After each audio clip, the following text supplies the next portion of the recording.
Hello మిత్రులారా, ఈరోజు మనం simple and tasty sambar rice with chicken fry ఎలా చేయాలో చూసేద్దాం రండి.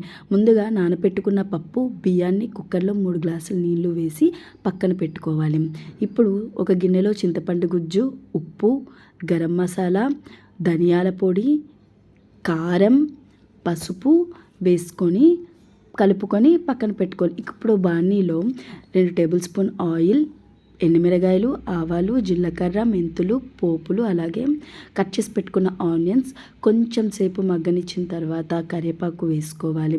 దాని తర్వాత క్యారెట్, అలాగే బెండకాయలు, పచ్చిమిర్చి వేసుకొని బాగా మగ్గనిచ్చిన తర్వాత కొంచెం టమాటోస్ తీసుకొని బాగా నేను చూపిస్తున్న విధంగా బాగా మగ్గనివ్వాలి. ఇలా మగ్గనిచ్చిన తర్వాత ఏదైతే ముందుగా ఉడకబెట్టుకున్నామో అన్నాన్ని రైస్ వేసుకొని ఇప్పుడు చింతపండు గుజ్జును వేసుకొని ఇలా పప్పు గుత్తుతో కలుపుకోవాలి. దించే ముందు కొత్తిమీరతో గార్నిష్ చేసుకోవాలి.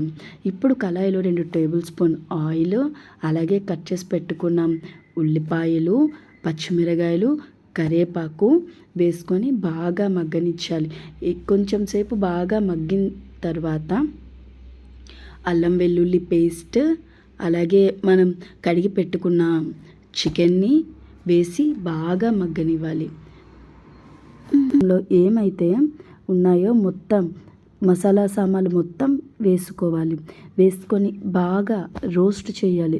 దగ్గరికి బాగా రోస్ట్ చేసిన తర్వాత కరివేపాకు, కొత్తిమీర, పచ్చిమిరకాయలు వేసుకొని గార్నిష్ చేయాలి.